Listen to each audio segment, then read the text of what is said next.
Congratulations, Panaki. Oh, thank you. Thank you. Ekintu badde kikumidde ebbanga ng'abantu oyagala bakirabe.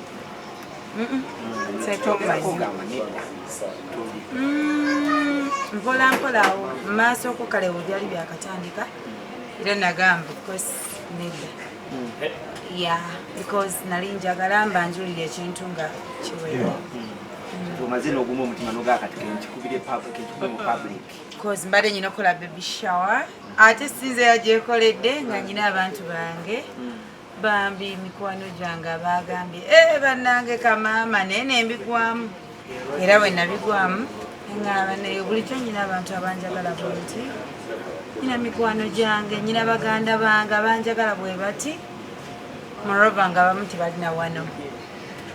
Yes, ngamba bannange mukumanya ngenda okwagala okutandika from A nga waliwo abatandika edda. Abaserebu abasinga oba socialite batya okuba bamaga oba bafaza kiki ekyakugira mu butwe n'ogamba nti naye leero nange nzaleyo ku mwana? Kibuuzo kinenemu naye Katonda nja kukisalaasalamu mu ngeri bweti nti Mukama bw'aba asazeewo n'agamba Grace can be a mother, toyinza mukwano kugaana. Grace can be this, tosobola kugaana ninge Sandra. Kati mu ngeri bwetyo mune Katonda yasalawo.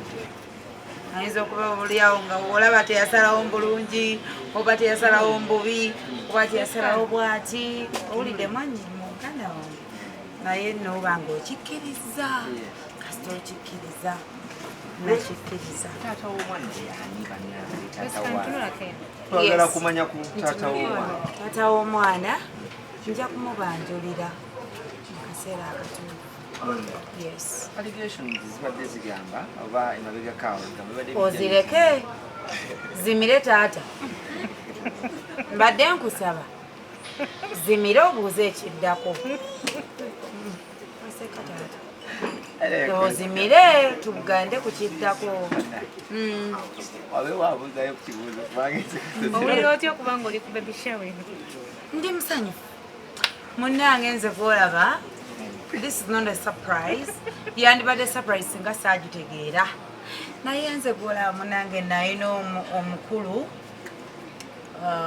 ali eyo munsize wabweru. By the way, ogamba ntunule wano muyiyo oyagala kamera oba oyo munnange omukulu baliyo omukulu eyo bambi faani wange anjagala era bambi nagamba luta yebalekulera gundi yebalekola bwati naye nabeera nga yajja mu mbeera ey'okubeera nti twali mu covid biki omwami nayagala bire mukwano gwange najja nafuuka muganda wange at the same time nafuuka taata wange na buli kimu omuyita Mr. Samuel. Nakola ka surprise baby shower nakwatagana ne bakwano bange be nali namulaga at the same time yakwatagana ne Isaac nga mukwano gwe naye yafuuka mukwano gwe ansonga yamuga nkwatagana nnyo ne Isaac kandi netukola akantu nze nali simanyi naye oluvannyuma ne bakwatagana era mwami Sam ne bakola this thing. Yasinze oteekamu omukono omunene buli kimu kyemulaba wano. Mr. Samuel, thank you so much. Sandi kwebazizza naye olw'okuba nti munnange bambi oweddewo taata wange njagala nnyo okusiima abantu. You've been a nice person. Nandi agadde still era neesiima abantu bano nze mbategedde lwaleero newakubadde tebasibadde kubeerawo oba ki oba ki but there are people like Bettina Namukasa.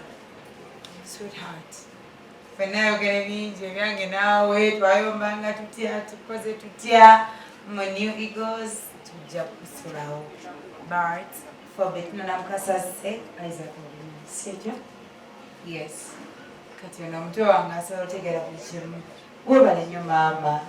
Okukwata akasenteko n'ogamba maama wange ebishawaye eno. Omuntu w'okulala bamuyita Bebyantendo. Bebyantendo yajja ng'omwana era omulala yenna najja n'atandika okuyimba. Vivian has a special heart anyway. I won't say a lot. Sagala kudambi Jojuzi na Vivian has a special heart in life. Amen. Akana kukaina ekifo ekyenjawulo mu mutima gwange. Vivian Tendo byonna nabitegedde byokwata n'oteeka ku baby shower. Weebale maama, oli mwana muto wandibadde totegeera byakuzaala oba ki neyanza neyanzege. Omuntu omulala. Flash Love. There is a girl called Flash Love. Flash Love, you're such a darling. I love you. That is all I can say. Flash Love. Because wakera kumacha n'olwanirira n'ogamba omwana oyo ayina baby shower ne bakutuukirira mukwano n'owaayo kyowadde. Webale mukwano. Still in the same place, ngenda kwebaza Jamira Kalungi, Julie Heartbeat. Thank you so much for everything you've done for this baby shower to be here. Grace Kando mbagala nnyo mikwano. Simana kyakugera ndeke kinjokere ki. Okay.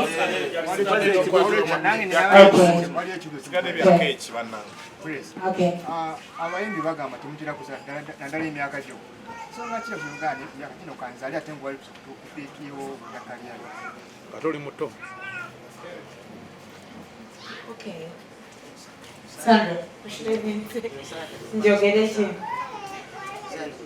Myaka gino osana ogamba kanzaali ate ngwali tukufiikiwo yakalyayo Grace. Kitegeeza ki?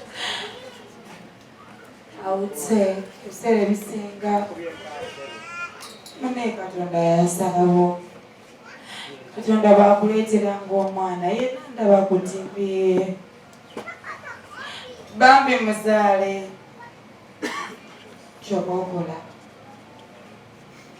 Wakudde oyita mu mbeera kyo muzaale. Sala omwana oyo.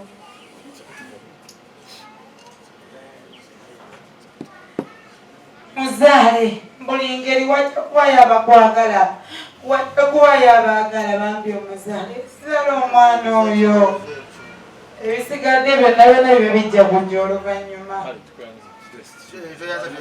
munnange andyogedde bingi naye ndowooza olw'okuweesa ekitiibwa mukulu gwa leero kambe ngaakireka naye nga nandekyogedde. Tuli ku mukolo of course. Ani abyoge? Amina. Obugalo buliwa? Tusale keeki eno bamuyita Ilona Grana. Gemanya genda mutuuma. Omwana waffe Hajat. Omwana ono nga tannafuluma waliwo eyamwegaana. Ekyogedde mu lwatu naye Ilona Grana. Linda blessing. Can we do something, Galamen? To Sankamwe? Theater? Tugene maso. Ilona Grana, Yona. Eka maso ganoge nyina agenda keki. Naise, Haji, Yakub, Rashidi, Lukwago. Mwanyinange era mwanyinange mbadde nsaba keeki tusale ffenna omukyala waffe omulamu wange kyekyo tugende maaso badde nsaba tubale on count of 100 ani ayina agambe 20 11 5 4 3 2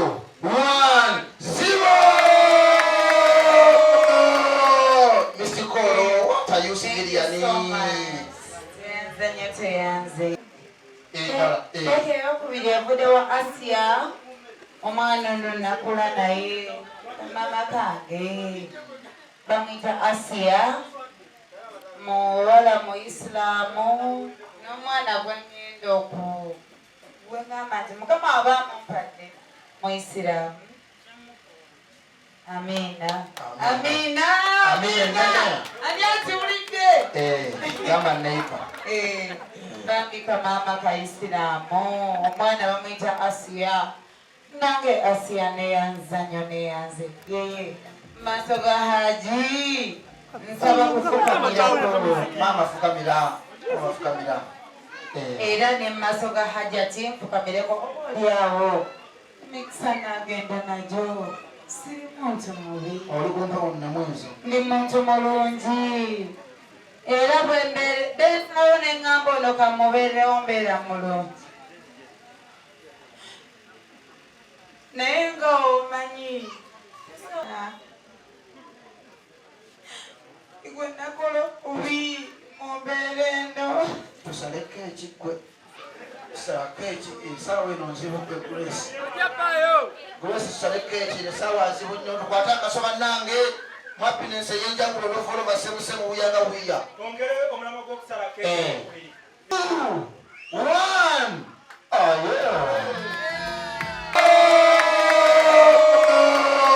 Mukolo guno ogw'ettendo amannya nga bulijjo omusawo Yakubu Rashid Lukwago, mutabani w'omugenzi Dr. Rashid Lukwago, ngono ye musajja yasooka okuvumbula eddagala eriweweeza oba erinafuya akawuka akamukenenya nga n'abazungu tebalina kirowoozaako ekyo. ARV zaali tezinnaba kujja. Then oluvannyuma Mukama Katonda yogera tulina microphone. Mwaka gwa 1995 Mukama Katonda yamujjula. So nyimiridde wano olwa mukwano gwange Grace Khan. Ekyamazima nkolaganye n'abayimbi bangi, mbedde nnyo n'abayimbi bangi, abazanyi ba firimu. Industry ya entertainment sigibeddemu nnyo. Naye ekyamazima buli muntu abayimbi abasinga obungi bw'akola ku linnya era mujja mukigendera kino. Ebimu ku bibakulembeza okuba nti bagwa ebigo bafuna amalala. N'osanga omuyimbi ng'agenza okulya emmere mu restaurant n'alookinga edabirwamu n'ayisaako akatuli katono nnyo mbu abantu baleme kumulaba kubanga balina musasulira omulaba. Ekyo kivumirire enkola ku bayimbi. Grace Khan tagirina. Oh my God. Grace Khan erinnya alina naye yeetwala nti muntu wa bulijjo. Ekyamazima ekyokuba nti omuntu okoze erinnya tekikufuula kuba nti oli wanjawulo nnyo ku bantu abaki abalala. Erinnya ne ssente ebyo bintu twambala byambale leero weebiri enkya bikola ki bivaawo. Tulabye abayimbi bangi abadde n'amannyo ne gakola ki ne gavaawo. N'olw'ensonga eyo nze Grace Khan nkolagana naye kubanga mwetowaze emirundi mingi simutuukirira nko nga nyina kyemusaba nankawubiriza. Abantu bamanyi kukola mikwano balowooza nti okufuna ssente olina zikulembeza. Naye buli w'okulembeza ssente amazima zitera okubula. Nze nkakasa Grace Khan ayinza okuba kati nga si mugagga nnyo ne Katonda ajja muwa kubanga omutima gwe mugagga. Grace Khan by the way olunaku lw'eggulo nabadde ne baby shower ya Mama Byonna, nze bwekya Mama Byonna ono gwemulaba bali mu mbeera yeeru. Naye ekyamazima saagitegekedde ebbanga ppanvu oba nabadde naakava e Dubai nga mubute ku shopping ya mwana namugenda mukuva mu expo ennaku zaabadde nga nnya. Grace Khan namugambye omukolo mu nnaku ezo entono yasitukiddewo n'ajja nga tantunuuliza na mu nsonga za ssente. Kiraga nti oyo aba mukwano gwo wa ddala. Yampisa ku mukolo guno nabadde sinza butakola ki butajja kubeerawo kuba nange ambeerera wanjirawo omubiri. So omukyala ono bambi wampisa, mukyala mwetowaze, mukyala mulungi, yeeyisa bulungi eri abantu. Mumbuuzizaako kuwaawo tukuse. Ekyamazima nga wenjogeddeko mu kwanjula kwange tekiri mu Uganda yokka. ARVs bonna abakoze research tezinaweza myaka 30 mu katale nga baziwa abantu. Naye eddagala lyaffe eriweweezaawo akawuka akamukenenya lisuka mu myaka 30. Mu kiseera omugenzi Dr. Rashid Lukwago yakola eddagala eri abantu ne sirimu bali bakyaliyita ddogo. Ye musajja yasooka okuvaayo n'agamba abantu nti si ddogo buno bulwadde era n'abawana ki n'eddagala. Kyebaliza Mukama Katonda nti kyali kinnumya omutwe okuba nti nange saagala kutuuka kuva mu nsi nga siina mukulu ogwendesewa mabega. Ntambudde mu nsi ez'enjawulo ezikulaakulanye China, Turkey, Dubai n'endala nnyingi. Naye ekyamazima ezo ensi bwe zituuseemu nakola okunoonyereza nga abantu abakyala tebakyalwala birwadde bino bya bukaba bikyayi biki. Natakula omutwe emyaka egiwera paka we nabavumbulya eddagala lya Shana Herbal Gentle Wash. Naye ekigendererwa nga twagala tugobe endwadde z'obukaba wano mu Uganda. Naffe tubeerewo nga tulina abakyala abalamu. Abakyala bangi babbiddwa bafulumiza ssente nnyingi mu mbeera y'okuba nti abakyala banoonya eddagala ly'oluzaalo. Oba olyawo ng'ekireesa abakyala okubuwa enzaalo kwe kuba nti bafuna ebirwadde bino ebibakosa ebitundu byabwe eby'omunda. Nzaawe nasinza ne ŋŋamba nti okuziiza kugira okukola ki? Okuwonya. Ne ŋŋamba katuleete Shana Herbal Gentle Wash. Eddagala eryo katale kweriri NDA yalikebera n'erikkiriza. Kino kye kitongole ekikubya omutindo gw'eddagala mu ggwanga Uganda. Mu ngeri y'emu ne laboratory National Laboratory yewandiika n'ekeberera Shana n'ekakasa nti alina buki. N'olw'ensonga eyo bwe tukyali eyo ebadde endwadde gye mbadde ekyasingeeko nnyo amaanyi. So n'endwadde eya COVID-19 zireetwagitwako koko naye ebisinza byogera kati mawulire lwa nsonga nti olwedi tebannaba kumuta. Naye ku Shana baatutadda era eggwanga lyonna Uganda, ensi East Africa omwenge Sudan, Kenya newalala Shana olwedi yakola ki? Era mulungi nkubiriza abantu bakozese Shana kikendeze endwadde. N'olw'ensonga eyo bannange omanyi waliwo okubeera onogamba nti ngenda kulimba oba ngenda kukola bweki. Naye munnange essaawa zino ngenda kwebaza omukulu Yakub Rashid Lukwago neyanzanyo neyanzeege okubeera nga ndi wano nfunye akasakano. Naye nga sinnaba kwebaza muntu yenna bannange omukulu nannyini kifo muzeeyi nandyagadde bambyajjeko wano taata Mr. Baroni musajja watwayiriba n'agamba namuganda ngenda kujja ne mami ne dadi bagenda kujja wano nga bawayo kugamba eggulo twabadde nabo naye mu ngeri bweti tugenda kubeera nabangeri y'enjawulo. Bannange Mr. Baron mukwano tweyanza nnyo tweyanzeege naye saagala tugende nga mukulu Haji Rashidi saba kunsereramu Haji Rashidi Lukwago nga talabye Mr. Baron. Mr. Baron badde nsaba ojje twogeremu wano bakulabeko. Mwebale nnyo. Baron Mutungi ge mannya gange. Director oba CEO owa Before Company Limited. Ekola ebintu bingi, eyina events, eyina club, eyina gardens, tuyina saloon, tuyina rest houses, tuyina motoka ezikola travel and tours, tuyina ne Before's Music record label. Sanyusa okubalaba media houses mwena abali wano olwa mukwano gwange Grace nga ali ku baby shower ya Kabebi Cafe. In advance okusabira baby escape ennungi mukama kuteeremu obwangu okudda ku mikwano gya Grace. Mbeebaza nnyo bannange mwenna abasobodde okubanga mumusurprisinga naffe akatonotono ke tugaseeko nga Before's Company Limited.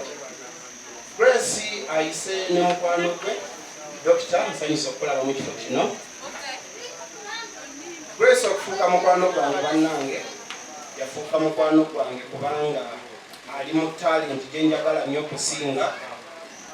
Muyimbi Grace ate muntu mulamu, buli wemwagalira Grace wemufunira, era Grace muyimbi wange mu bufunzi.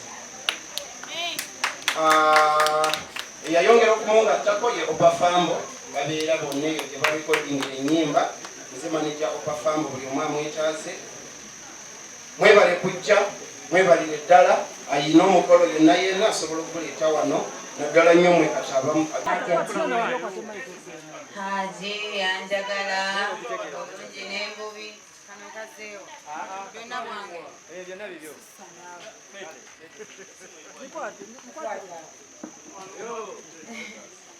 nze ani gule waabwe ali mu maaso ga Haji ne Hajati.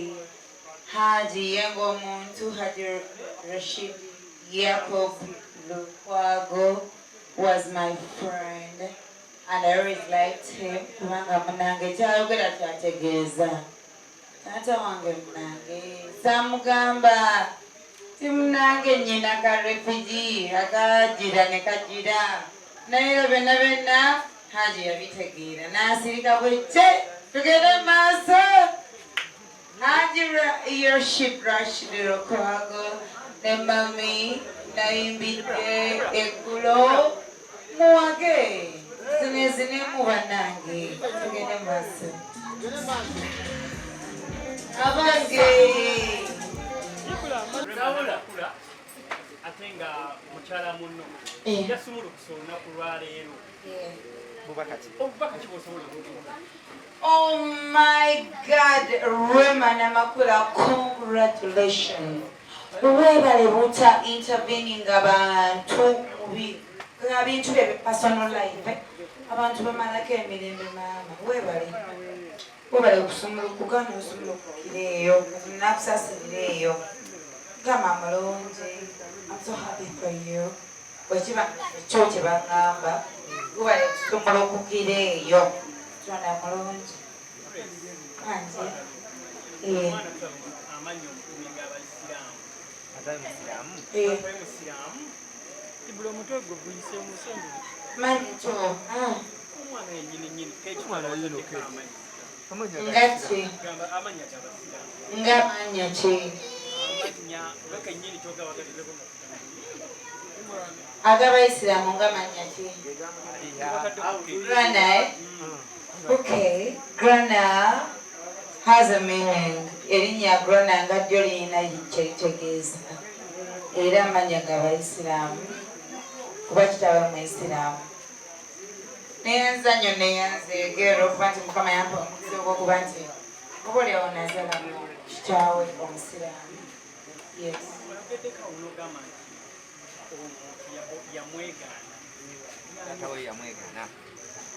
Asobola okuba nga yamwegaana era nga tagenda amukkiriza naye munaye nga waliwo eyamukkiriza. Taata wange omulungi eyasasulira buli kimu eyayimirira n'agamba munnanga gwe tokyubisa byomu bwati ebyo si byendiko naye ndimugamba nti omuntu eyayimirira n'agamba genda kuyingira naye vvuule wadde oli agambibwa tino bwati naye tuli naawe Mr. Samuel Roguza. Amina. Yeah.